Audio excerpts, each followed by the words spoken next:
I'm 73 years old, and I'm about to tell you something that might make you uncomfortable. Most people think they understand how life works. But the truth is, much of what we're taught about success, happiness, and growing older is completely wrong. And the strange part is, the people teaching these ideas often believe them themselves. Your parents believe them. Your teachers believe them. Society repeats them every day. I believed them too. For the first 50 years of my life, I followed the exact path everyone said would lead to a meaningful life. Work hard, build a career, earn respect, buy a nice house, save money, climb higher and higher. And from the outside, it looked like I had done everything right. But at 52 years old, something happened that forced me to question everything I thought I knew. At 52, I experienced what doctors politely call a cardiac event. That's the professional way of saying my heart suddenly reminded me that life can end much faster than we expect. One moment I was sitting in a meeting discussing business projections. The next moment the room started spinning. My chest tightened, the air felt heavy, and suddenly I couldn't focus on anything. Then everything went dark. When I woke up, I was lying in a hospital bed. There were machines beside me making quiet beeping sounds. Tubes were attached to my arms. And in the corner of the room, my wife was sitting silently with tears in her eyes. The doctors later told me I was lucky. Lucky. At the time, that word sounded strange. But eventually I understood why they said it. Because that moment forced me to face a realization that most people spend their entire lives avoiding. I had been living on autopilot. For decades, my life followed the same routine. Wake up, go to work, solve problems, chase promotions, earn more money, come home tired, sleep, and repeat the same cycle again the next day. I convinced myself that this was what life was supposed to look like. But lying in that hospital bed, unable to move much except my thoughts, I asked myself a question that changed everything. If my life had ended that day, what would I have really left behind? A job title? A retirement account? A house full of things that someone else would eventually own? That question stayed in my mind for weeks. And slowly, I began realizing something uncomfortable. Many of the things I spent decades chasing didn't actually make my life meaningful. They just kept me busy. Here's one of the biggest lies people quietly tell themselves. I still have time. You hear it everywhere. I'll travel later.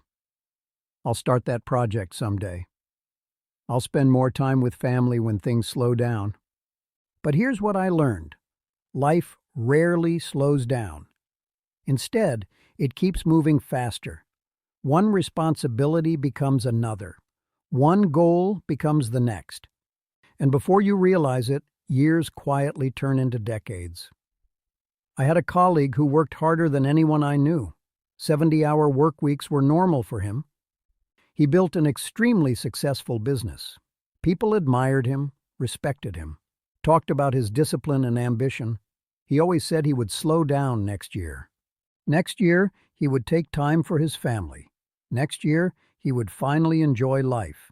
But next year never came. One morning, he suffered a stroke.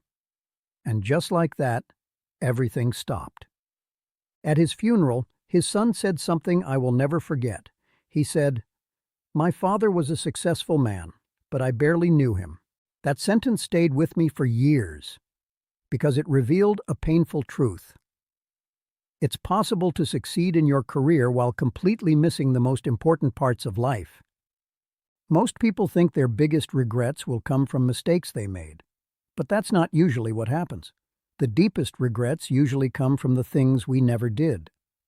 The places we never visited, the people we didn't call, the risks we were too afraid to take. For me, the regrets that stayed with me the longest were not my failures. They were the moments I postponed living, trips I delayed, conversations I avoided, time with loved ones that I assumed would always be there. My father passed away when I was 45. And like many fathers and sons, our relationship wasn't perfect. There were things we should have talked about. things we should have repaired. But I kept telling myself there would always be time later. Then one morning the phone rang, and I learned he had suffered a heart attack. Within hours, he was gone. Suddenly, all those chances I thought I still had disappeared. That's when I understood something that most people learn too late. Time with the people you love is never guaranteed. After my heart attack, I started making changes. Not dramatic changes overnight, but small choices that slowly reshaped my life. I began spending more time with family. I traveled to places I had always postponed. I repaired relationships that I had neglected, and most importantly, I stopped assuming that life would wait for me. Today I'm 73 years old, and strangely enough, I feel more alive now than I did at 30. Not because life became easier, but because I finally understood something simple. Time is limited. And when you truly understand that, you start living differently. You stop waiting for the perfect moment. You stop chasing approval from people who barely think about you. You start paying attention to the moments that actually matter. So if you're listening to this, ask yourself one honest question. If your life ended tomorrow, would you be satisfied with how you've been living? If the answer is no, then maybe it's time to stop waiting. Because the life you're postponing is the only life you actually have. And the time to start living it is today.